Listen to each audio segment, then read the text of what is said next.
मित्रों, एक बार माता पार्वती ने भगवान शिव से पूछा, प्रभु मैं ये जानना चाहती हूँ कि इस संसार में माँ से बढ़कर क्या है और माँ बाप संतान के साथ में भेदभाव क्यों करते हैं।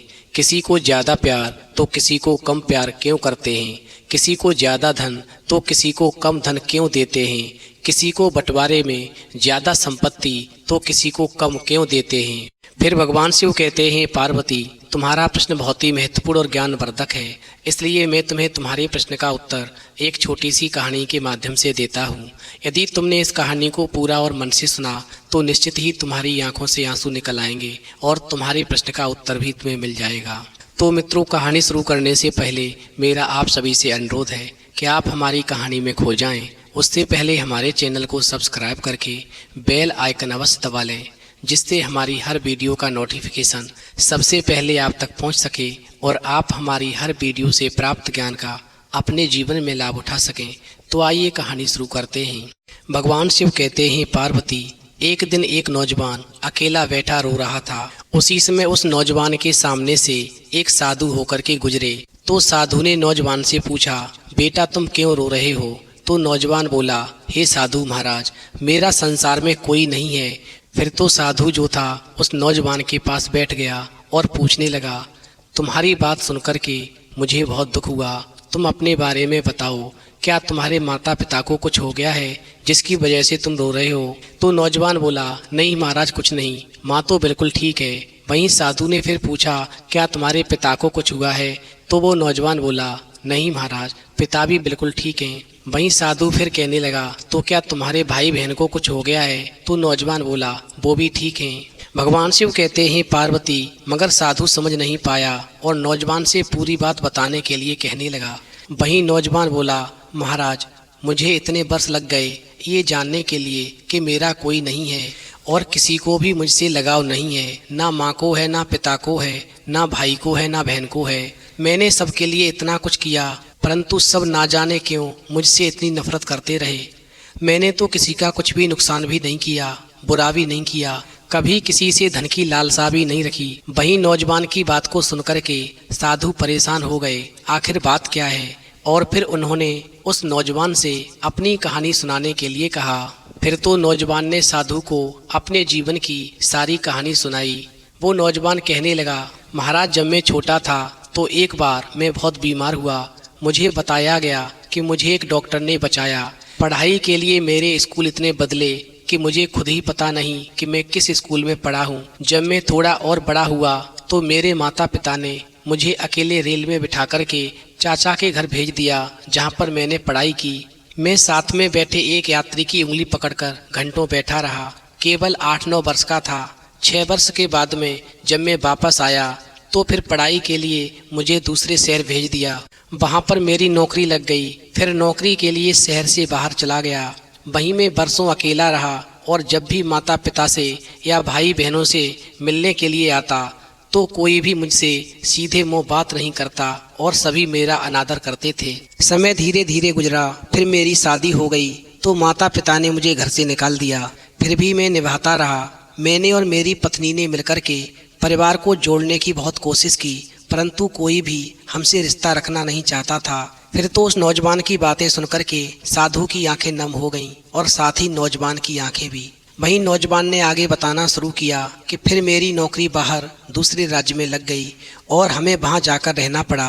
परंतु जब भी मैं वापस अपने माता पिता या भाई बहन से मिलने आता तो हमेशा रोकर ही वापस जाता, क्योंकि मेरे लिए किसी का भी व्यवहार नहीं बदला था। चूँकि पिता की उम्र हो चुकी थी, पिता बीमार रहने लगे। उनकी देखभाल के लिए जब भी मैं आता तो 4 बातें सुनकर ही जाता।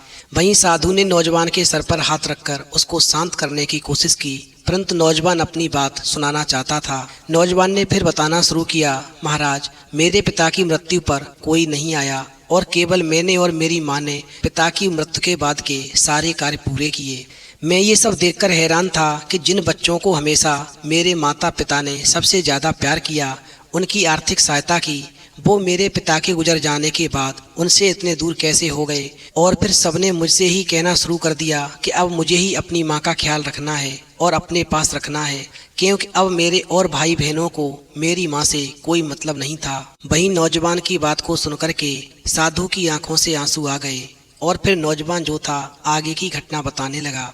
इस प्रकार नौजवान ने फिर से बताना शुरू किया कि मैं अपनी माँ को अपने साथ दूसरे शहर ले गया, परंतु हैरान था कि वहाँ भी मेरे ही घर में रह कर के मेरी माँ सारा दिन मेरी और मेरे परिवार की बुराई मेरे भाई बहनों से करती रहती, जबकि मेरे भाई बहनों ने, मेरे परिवार वालों ने पिताजी के मरने के बाद में मेरी माँ को ठुकरा दिया। वो पिता की मृत्यु पर भी नहीं आए। मैंने ये सब अपनी आंखों से देखा, फिर भी मैंने अपनी माँ का बहुत ख्याल रखा। शायद मेरी माँ का व्यवहार बदल जाए और मेरे प्रति अच्छा हो जाए, मुझसे प्यार करने लगे जिस प्रकार मेरे और भाई बहनों से करती है।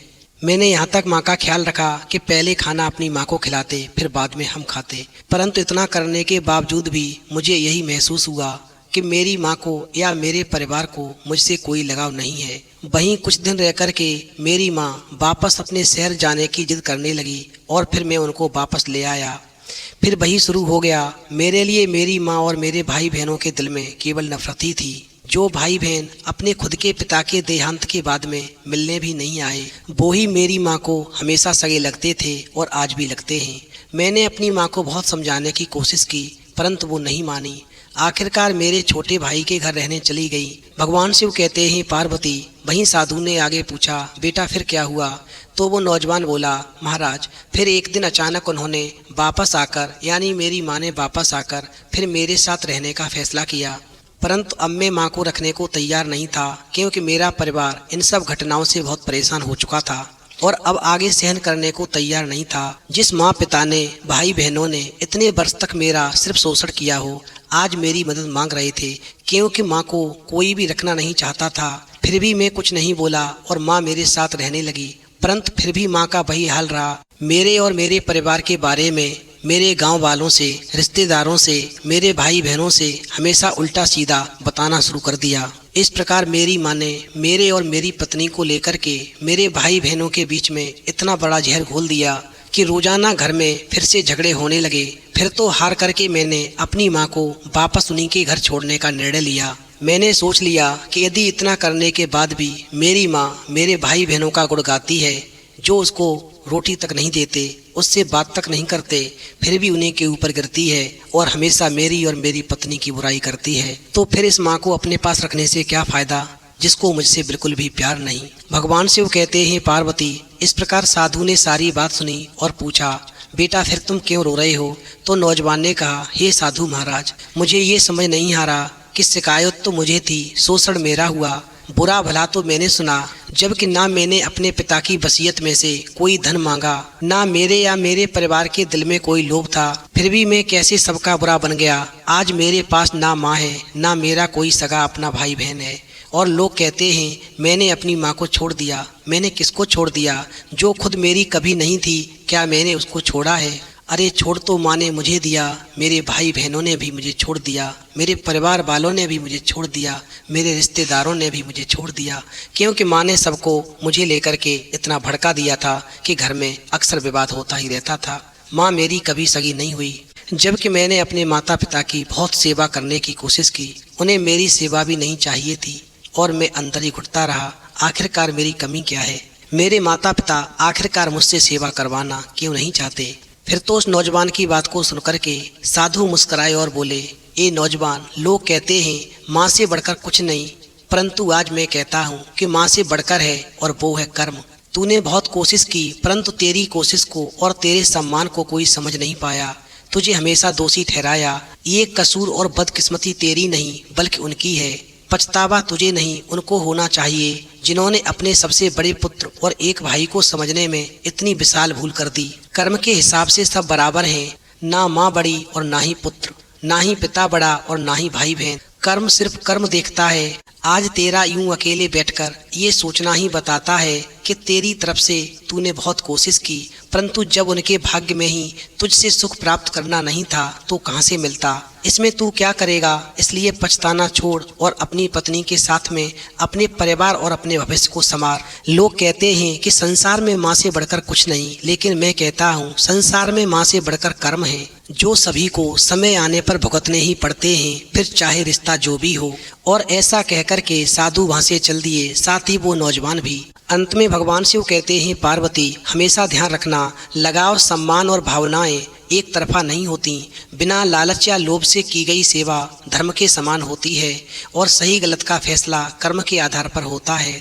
माँ तो माँ होती है, परंतु पुत्र भी पुत्र ही होता है, और कर्म और भाग्य की माने तो दोनों ही बराबर हैं। जो माँ बाप अपनी संतान से बराबर प्यार करते हैं, संतान में कभी भेदभाव नहीं करते, बंटवारा हमेशा समान करते हैं, कभी एक दूसरे की चुगली नहीं करते, घर में कलह पैदा नहीं करते, ऐसे माता पिता को सभी संतान से सुख की प्राप्ति होती है और अंत में उन्हें स्वर्ग में स्थान मिलता है। ये भी सब कर्मों का खेल है, जो जैसा कर्म करेगा उसे भुगतना ही पड़ेगा। किसी माँ बाप को संतान का सुख प्राप्त होता है, किसी की किस्मत में संतान का सुख नहीं होता। जो व्यक्ति जैसे कर्म करता है उसे वैसा फल भुगतना ही पड़ता है। कर्म कभी पीछा नहीं छोड़ते, इसलिए कभी भी संतान में भेदभाव न करें, संतान को बराबर दर्जा दें, बराबर माने और परिवार में सुख की जिंदगी जिए। तो मित्रों, यदि आपको कहानी पसंद आई हो तो प्लीज़ आप हमारे चैनल को सब्सक्राइब करें और वीडियो को अधिक से अधिक शेयर करें। अपने संतान को ये कहानी जरूर सुनाएं, हर माँ बाप को भी जरूर सुनाएं, जिससे कि माँ बाप को संतान का सुख प्राप्त हो सके।